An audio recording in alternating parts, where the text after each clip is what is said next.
Happy Memorial Day, everybody. Man, as you can see, I'm out camping right now. You know, because it's a holiday, and camping is what I do. You know, I'm just an outdoorsy fella, and you know, like, I'll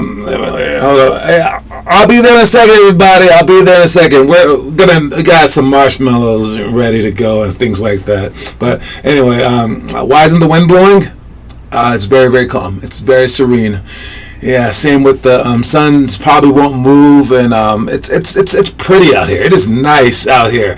It's a little cold though. Got a few mosquitoes, but you know it's nice. All right. Anyways, we got Taz in the audience. If you're here, let me know that you're here, not on vacation. All right, because a lot of people do go on vacation. I do love the gym though, and so you know I'm not really a vacation sort of fella. So I gotta fake it. I gotta fake it sometimes, but you gotta fake it till you make it, I guess. All right, what's poppin', Taz? I'm doing a Kool-Aid stand right now. I need $400 to go to Atlanta. Good luck, man. You might want to sell something other than Kool-Aid. Let me see. So you're trying to do a stand, correct? You're trying to raise some money. I'm gonna ask ChatGPT what the best way for you to raise money is. All right. So let me see. What besides a lemonade stand, I'll say. A lemonade stand. What's the most efficient and profitable way for a kid to make money on the street? I'm sure it'll keep it clean. All right. Let's see. Here are several ideas. You can do yard work or gardening services, which I heard that you were doing. Pet sitting or dog walking. I've seen dog walkers with like 30 dogs before.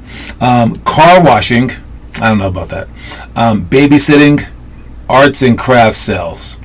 I would say out of all those, probably like pet sit. Now pet sitting's hard. Yard work might be the way to go. That might be just go from door to door yard working. Because no one wants like their car washed badly. The pet sitting's tough. You might accidentally hurt a pet. Babysitting, you might hurt a baby. And then arts and crafts, we got to be skilled for that. So I gotta say, you might be doing the best thing right there. I made $50 in half an hour. Okay, I'm quitting my job. I'm gonna start selling some Kool-Aid, everybody. I'm out. Someone else do basketball coaching. What? Dang. All right, well, maybe you have it made. Maybe you got a very thirsty street that you're on. Again, just the regular kind of thirsty. All right, let's start the show. What are we talking about? We got no tournament this weekend, which is like a very, very rare thing for Memorial Day weekend. Normally we travel somewhere for Memorial Day. Haven't the past 2 years. So hopefully you guys have been going on vacation or something. I don't know, but hopefully you're doing homework as well.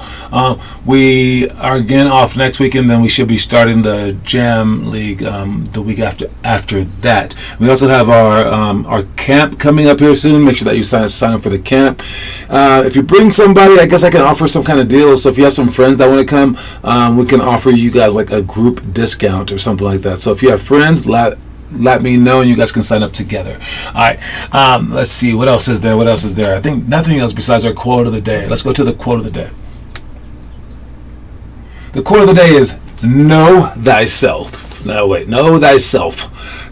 thyself. Alright, it's knowing who you are, and I think this one for like basketball players is huge. We talked about it like last Friday where we were shooting shots and trying to hold our follow through, and some kids didn't even know if they were holding their follow through long enough or if they were on their toes, and they're not aware of like themselves in space. They like don't understand that they're like elbows out for their shot, right? Well, in life it's the same exact way. If you're not even aware of your faults or your like the good things and the bad things about you, you can't really improve upon those things, right? Or you can't even place yourself in a position to maximize your effectiveness. So like, let's say that, like, I don't know, you're not very good under pressure. All right, you can when you're younger, or even like when you're older, you can place yourself in a position to improve your how good you are under pressure. But if you don't know that you're not good under pressure, and you just like keep messing up and you have no clue, you haven't figured it out yet, then you're never going to improve upon it. Or when you get like older in a job, you choose a job that doesn't require pressure.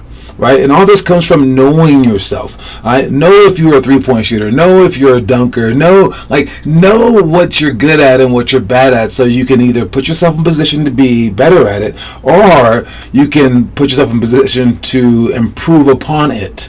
Okay?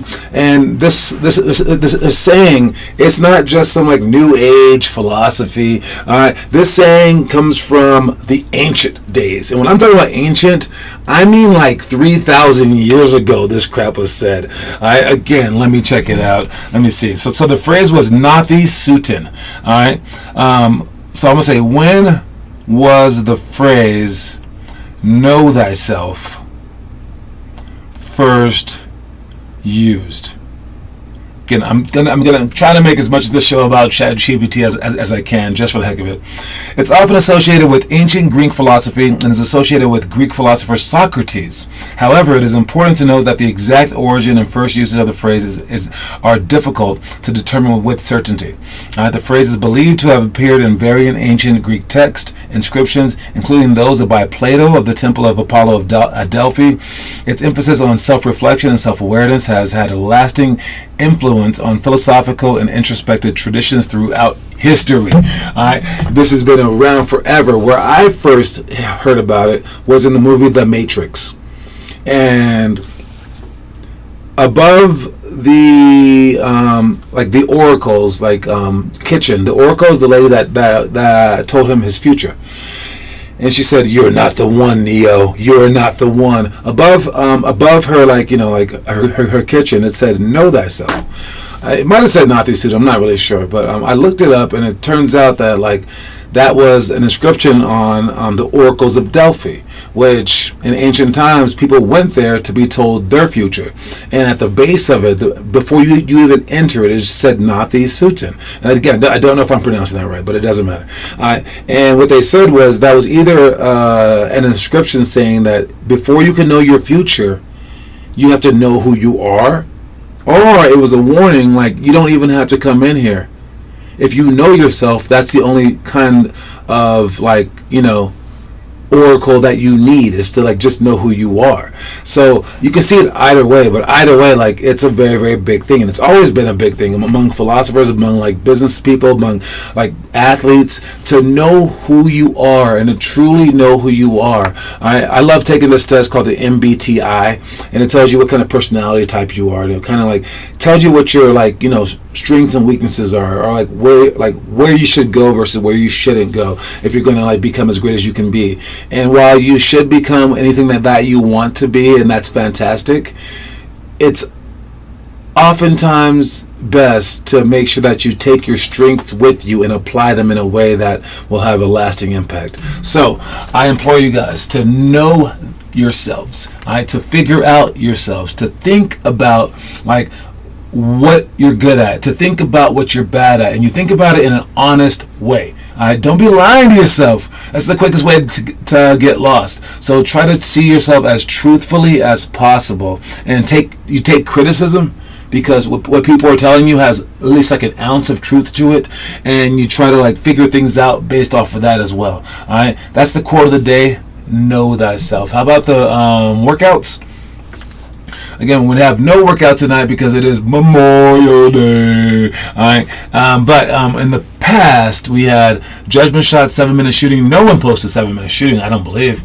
Cops and robbers, pump fake to escape dribble, battle ropes, and backboard alley-oops. In the future, we got scare shots, tiered free throws, inverted euros, all coming up here, along with around the cone spot shots, pick and roll against the drive, and 180 tangent for shots.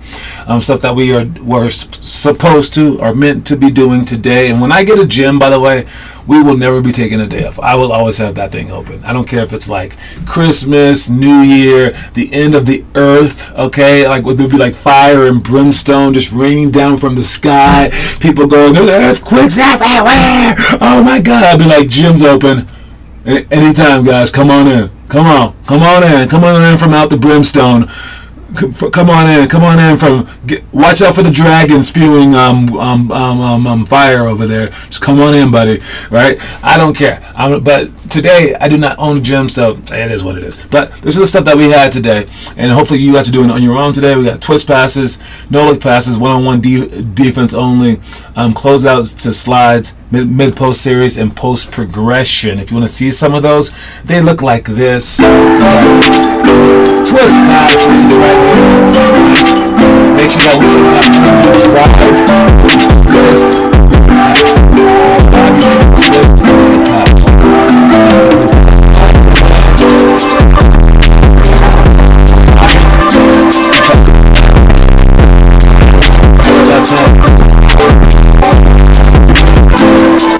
and especially when it's hard in the games, guys, because you won. I doubt many of you guys are just against the wall practicing this for hours. So the only time you guys really practice this, sadly, is during games. You guys will try to make a left-hand pass and go, nah.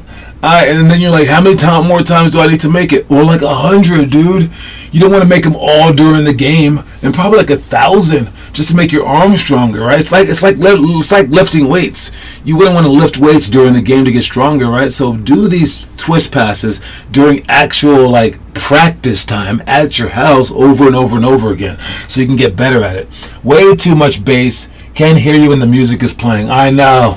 If I turn the volume down, but then you won't ever hear the story. So it's such a balance. But yeah, I'll try not to talk when I show the stuff, though. How about that? All right, I'll show you the next one, and I won't say a word.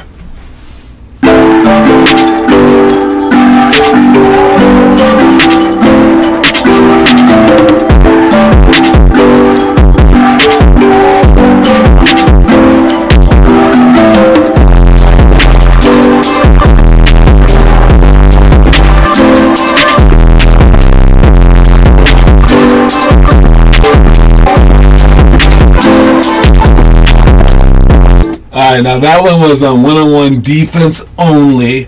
All right, and that would be cool. I see everyone playing one-on-one after practice. I saw Noah play against a little kid, and I tried to make it harder for Noah, and Noah did not like that. I was like, oh, Noah, like play him so that you can't block or steal a shot. And he was thinking, then he might beat me. Dude, you know how embarrassing that would be?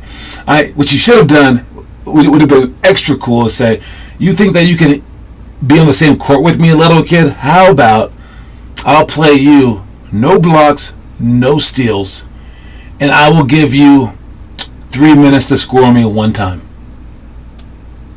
And you just D him up. And that's how you can have a little kid make you better at basketball. I mean, like, there's no way he can make you better because you would just be doing, stupid things like keeping the ball high because he's so short or whatever, right? But if you could guard, like, I don't know how low that you could go. Like, obviously, you couldn't do that to any 8th grader in the world because you're not good enough, right? As a 7th or no, you're an 8th grader, right? But could you do it to a 6th grader? Nah. Could you do it to like a 4th grader? Take our worst 4th grader. Could you do that to them? No. But maybe your only chance is to do it to the 2nd grader that was playing you, and he might score on you. Give him 3 minutes.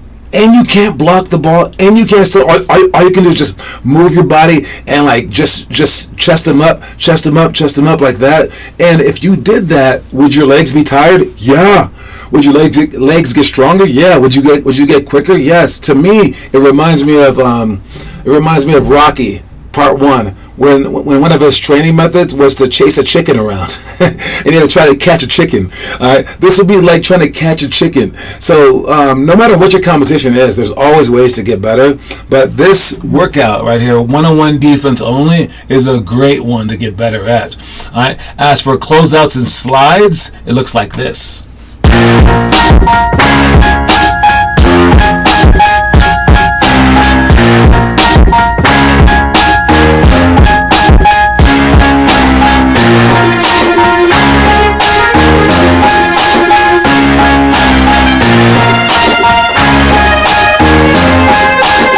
I saw someone take a wrong step. You got to make sure that you take the correct step, whether they say left or right. All right, and when you close out, it needs to be a full out sprint. All right, the first one that Noah did was very, very slow, but then you saw Wesley do his because he's done this for high school. You got to go fast, but I think even he could have gone faster than that. All right, then we got the mid post series and post progression. Those were our last two. Don't have videos for those. All right, wait, do we have video for mid post progression? I don't think so. What video is this? Nope, that one's from last time. Anyways, so that's everything. Let's move on to the movie time stuff. I already talked about all the movies. The first grade movie of the month. I don't know who's watching these, but you should watch them. This is a free day, right? So maybe watch one of these movies tonight. First graders, you're supposed to watch it Like Mike. Second graders, The Cutting Edge. Third grade, Invincible. Fourth grade, Field of Dreams. Sixth grade, The Longest Yard. Seventh grade, Creed 2. Eighth grade, Joanna Man. Ninth grade, The Love for the Game. 10th grade, I, Tanya. 11th grade, The Hurricane. 12th grade, The Great White Hype. And I will tell you my favorite movies, and the funniest movies, and the best movies on Wednesday, because that's our last day. But today, I'm going to say the one movie that you should watch, that every grade should watch. This is the one movie every grade should watch, and it's the fifth grade one, the one that I skipped. Eddie the Eagle. I think this one is the most inspirational one for you guys right now. I do believe so. If you haven't seen Eddie the Eagle, guys, this movie is fantastic. Okay, it's dorky. It's a real story. It's not even in a sport that you've probably ever heard of. There's all these reasons to maybe not watch it, but there's always reasons to watch it as well, because it's extremely profound. And this guy, he's still alive out there. I don't know if he gives speeches or anything like that, but his story is like the rags to riches story that you want to achieve in life. This is the story that every kid should beg to have for themselves. And all it is looking at people who say that you can't do something, and you say, nah, I'm gonna do it anyway. And then you just keep going. And you find loopholes if you have to. You go to the ends of the earth if you have to, and you just never ever give up your dream. And then when you finally achieve it, you realize so few people are willing to try that hard. And that's what this guy realized. In the end, he didn't even have to win. He didn't have to win. He was like a legend, whether he won or lost. And I don't even know if he ever did the best. It just didn't matter. And I bet you everybody, including the people that got gold medals in Calgary of 1988, I believe it was, I believe that besides everyone that got gold, I don't believe that there's one person that has a movie about themselves. All right, there was this from the same exact year. There was the Cool Runnings people, but they also lost. So it's funny that this one Winter Olympic. You've never heard of the Winter Olympics in general, but this one Winter Olympics, not the Summer Olympics, just the Winter Olympics, this 1 year provided two amazing stories. All right. Now, while this one is not as good as Cool Runnings, I can admit that it is up there. So if you have a free couple hours, watch the movie Eddie the Eagle. All right, it's the fifth grade movie of the month, and I believe it's inspirational to anyone out there. And it'll make you want to get up in the morning to work out. It'll make you want to go to practice and try your hardest. It'll make you want to have short-term and long-term goals. Because I was watching Taz's interview the other day, and he said, I have no short-term goals, and I don't believe that short-term goals are necessary. They are necessary. They're monstrously necessary. You need short-term and long-term goals. Did a movie review on White Men Can't Jump. The new one or the old one? You gotta watch the older one. I haven't seen the new one, but there's no way that could be that good. But yeah, the old White Men Can't Jump, in my opinion, is the best sports movie of all time. And it's not even my favorite sports movie. It's just that when I was in high school, maybe college, I'm not sure. I rated all the movies, all the sports movies. I rated them on how dramatically great they were, how funny they were, how iconic they were, and something else. How true they were to the sport. And I rated them all. and White Men Can't Jump came out on top because Rudy wasn't that funny, right? And so those are like the four most important things to me. So in my mind, even though it's not my favorite movie would be Above the Rim, my favorite sports movie. I think that the best one is Rudy, actually. But and on my chart, when I was like making this whole chart for movies, so like logically speaking, I think that White Men Can't Jump is the greatest sports movie of all time. All right, it was the old one. There you go. You watched the new one too? Was the new one good? Let me know. Anyway, that's what I got for all this stuff. Let's see who's been doing homework. Who has been doing some homework? We got a shoe that was doing homework right there. That was an hour workout. I like that. He did his race. Devondra for Derek. We got, and that's about it for today. Teo did his yesterday. I like it. We're trying to get some people to go to Atlanta. So let's try to figure that out. Try to get Taz to go to all three if that's possible. Oh, that was Teo's hour-long workout. Wow. Good job, Teo. I like it, baby. I like it. The race against the clock. You should put your times up there whenever you do the race against the clock. Like in the title section, you should do your times. So we can watch your best and your worst easily. Let's check the story of the day. Now, again, we said that the last one was too loud, right? This one's going to be too low. It's the same exact computer, and I can't figure that out. So turn your volume up, put it close to your ear or something so you can hear the story of the day. Play it. If your efforts are ordinary things anyone could do, chances are you won't achieve the extraordinary results you're after.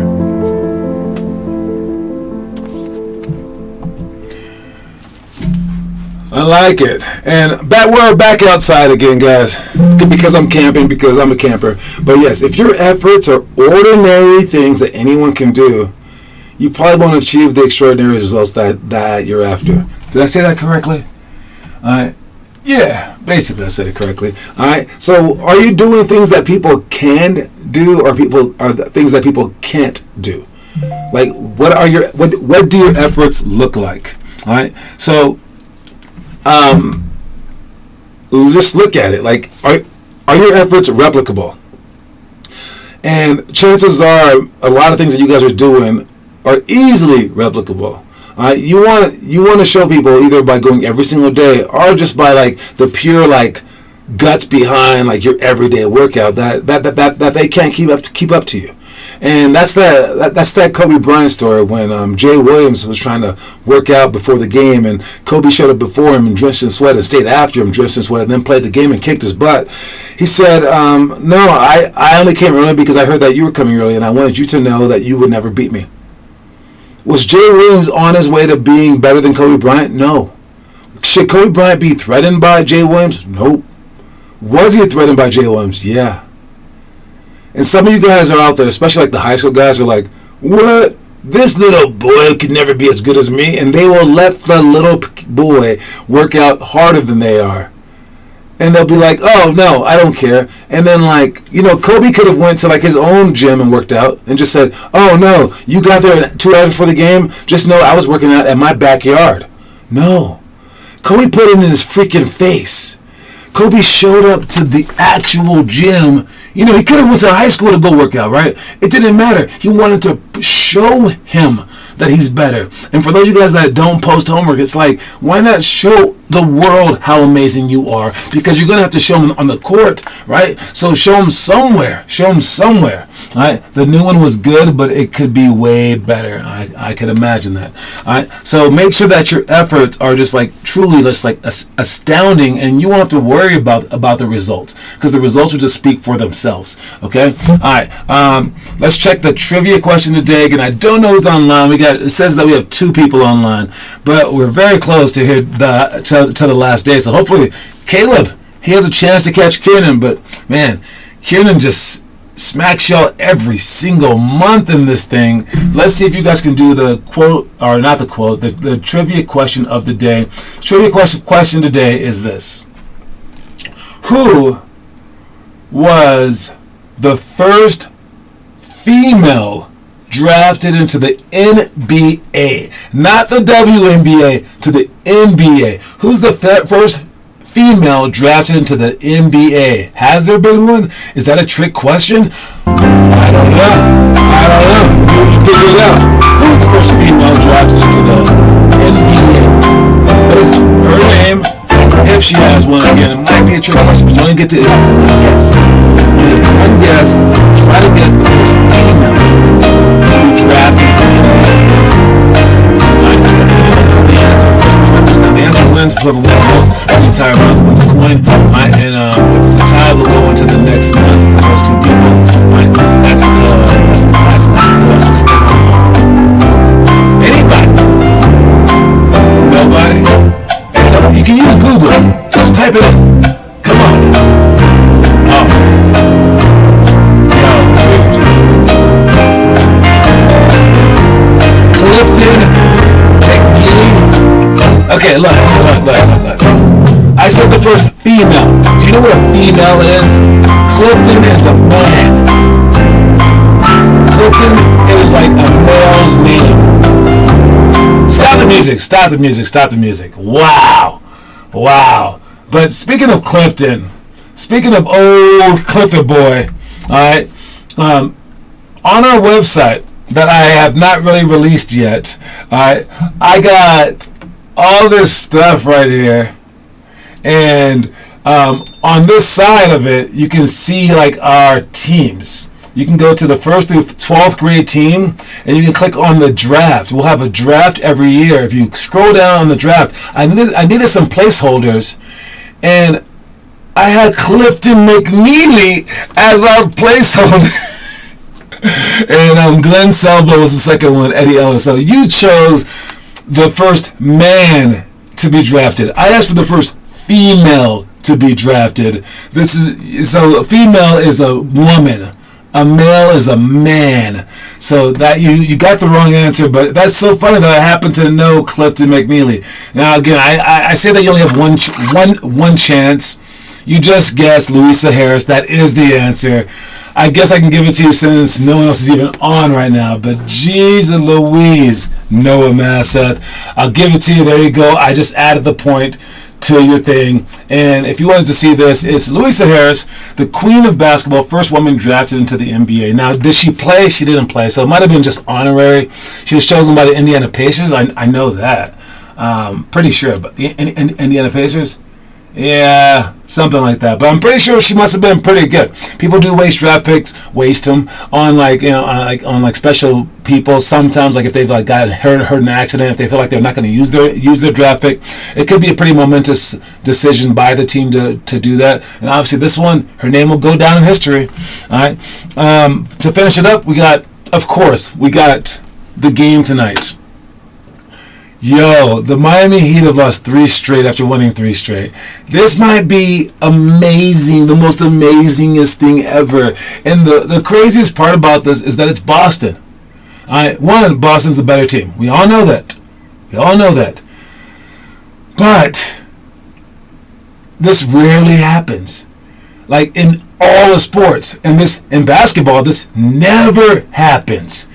There's never been a time where teams come back from 0-3. And there were no significant injuries besides Vincent. Gabe Vincent. But, dude, this is crazy. And think about this. If the Celtics win, that means that they would have come back and they will be one of only a few teams in any sport to ever come back. One of the other 6 teams in American history to ever come back was the Boston Red Sox. That's Boston too. And one of those other few that came back, I forget who it was actually, but the team that won, they came back in 2010. I think it was Pittsburgh Penguins. The team that they beat were the Boston Bruins. So if Boston Celtics win tonight, they came back from 0-3. Boston Red Sox came back from 0-3. And Boston Bruins lost from 0-3. That's almost a trifecta. I mean, there's not really any other sports that you can come back from. Like the Patriots, they came back from down 28 at halftime in the Super Bowl. That one also counts. So the Boston Bruins would be the biggest laughing stock in sports, basically, if the Celtics win tonight. I don't want them to win because I don't want them to outdo the Lakers and the overall championships. And they can maybe beat the Nuggets. I don't know, man. Anyway, good luck to everyone tonight. I'm going for the Heat, just so you know and are aware. And the quote of the day is know thyself. Alright, don't forget to bring everything that I told you about this quote to your classes. Like English class, they'll be like, how do you know that? You're such a smart little boy or girl, whatever. Alright, anyways, I'll talk to y'all soon. Man, peace out, y'all. Keep working, please. Alright. Hey, happy Memorial Day, everybody.